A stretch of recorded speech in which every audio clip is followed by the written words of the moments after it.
Now that we know who Kamala Harris is picking as her running mate, and she is going to be the candidate to take on Donald Trump in the next election, we can get a better sense of how we can proceed from here, because we didn't really know exactly what she was going to do or who it was that she was going to have as her running mate. Now that that information is clear, we can now start to look at some of the strategies that might be being used, like attacking her for being black. I mean, it is Fox News. Of course, this would be the kind of thing that you would expect from them, and very much what you would expect from the Republican Party in general, rather than making, actual rational arguments as to why someone should not be president of the United States and why their preferred candidate should be. As you know, a intellectually honest person would do. But again, we are talking about the Republican Party. That is not to say the Democratic Party isn't much better. It just happens to put forth better arguments, despite being as tremendously evil as the Republican Party actually is. So if we are going to see Joe Biden as Genocide Joe, then we can see Kamala Harris as Kamalacaust Harris, because that's exactly what's going to happen to the Palestinian people while following through on the entire policy that has been to defend Israel in committing genocide against the Palestinian people. So obviously there's not any change in that whatsoever. There's not going to be any difference. That nothing's going to change, as I have been saying since Obama was elected. The person in charge doesn't actually change anything. It's about the system, not the person in charge, because that's how systems work. But anyway, it is very interesting to see all the progressive people now coming out. Yay, it's a black woman running for president, so everything's going to be good now. Just like it was when a black man ran for president and oversaw 7 illegal wars and didn't close Guantanamo Bay like he said he was going to, and continued that policy of torture, which then all of a sudden the Democrat Party just suddenly stopped talking about mysteriously when their guy got elected. So, Kamalacaust, or however it is that you are supposed to pronounce her name. I get confused sometimes.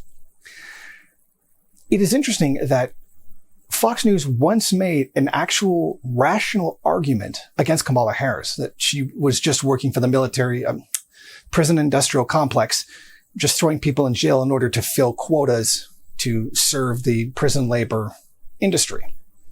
And I was like, whoa. That's actually a pretty good, decent, rational argument. But then in the same broadcast proceeded to turn around and then say, oh, she's soft on crime, which is why California has such a bad crime rate. So completely undermined their own argument for the sake of returning to their old scaremongering tactic, which I'm sure their intelligent, well-informed audience must have realized. But again, even that's one of the great falsehoods there, that California is on this absolute, and New York is on this great brink of collapse and everything's about to be destroyed any minute, even though the crime rates have, across the country, and except for a few places, have actually gone down. So that's actually far from what's going on. And, that's all a part of Fox News' campaign to scare you about black people and brown people and whatnot. But it's interesting watching all of this go together with Kamala Harris, talking about how it's gonna change with her. It's gonna be different. And Kamala Harris, she campaigns with celebrities, and they all present her to be this progressive, fun-loving candidate with that infectious laugh that everybody loves. When in reality, she represents the very ugly face of U.S. brutal and corrupt justice system. She was a prosecutor. It was her job to prosecute and destroy people's lives over having a joint. Yeah, people try to forget that whole thing happened. Now she's the big progressive, forward-thinking is going to help change the marijuana laws so people stop going to jail. And it was so unjust when it was happening, except when she was doing it and going out of her way to make sure that she was doing it. And as vice president, that whole thing that she's doing right now is continuing that campaign for genocide and also pushing those anti-immigration policies, like continuing to build the wall, which everybody just sort of forgot about. And it's still being built right now. And the migrant situation is not getting any better. They are still continuing to treat people even worse. So try not to forget that, back in 2014, she fought to stop nonviolent offenders from being released in order to turn them into labor for, to extinguish forest fires for the state for $2 a day. That's right. People who would have actually been released, forced them to stay in jail so they would be cheap labor to fight forest fires. I don't think that's what Smokey meant when he said only you can prevent forest fires by going to jail and getting your life destroyed by some awful human being drunk on power as Kamala Harris. It's funny. You could have just paid an actual wage for people to fight the fire. Or you could stop doing the whole global warming thing and stop destroying the fucking environment that's causing the whole situation to begin with, which sudden increase in forest fires and heat seasons, all that has nothing to do with global warming at all. And is part of some fictional, natural cycle that totally has nothing to do with the ungodly amount of pollution that has been thrown into the environment. But also it's not happening. It's a natural cycle that always happens, but also it's not happening at the same time because reasons. Now, she also fought against compensation for people wrongly imprisoned. In the case of Jose Diaz, she managed to prove that, it was proved that he was innocent after serving 19 years for rape and murder that he didn't do. He was proven innocent. And then Harris basically waged a legal battle to keep him from getting compensation for having been illegally imprisoned. Or should I say wrongfully imprisoned, because it did correspond to the legal system. It was just wrong, not actually illegal. In 2015, Harris opposed a law requiring her office to investigate all police shootings, obliging officers to wear body cameras. Now, you remember that thing that's now letting us know exactly how bad police violence actually is? She fought against that. And for all her talk about bluster about reform, and she'll understand us because she's black. So she was subject to the same prejudices that we are, what people would say. I'm not saying me personally. She fought against the things that would stop that. Hence the name Cop Mala, because she serves the police, not the actual community. And let us absolutely never forget the fact that she went out on television and joked about smoking marijuana and listening to a particular recording artist who wasn't recording at the time. So she can go out there talking about how, yeah, I smoked the devil's lettuce just like you. I'm cool like you, other black people. While that old time sent about 1,900 people to prison for long sentences for having smoked. For possession charges, specifically possession. But she was doing it herself, and that was okay. And that's how cool and down to earth she is. I mean, the amount of hypocrisy here is absolutely astounding, and should not be under some impression that somehow she's this progressive, fun-loving candidate that's going to change everything and make it better. You remember when you said that about Joe Biden? You remember when you said that about Obama for 8 years? You remember when...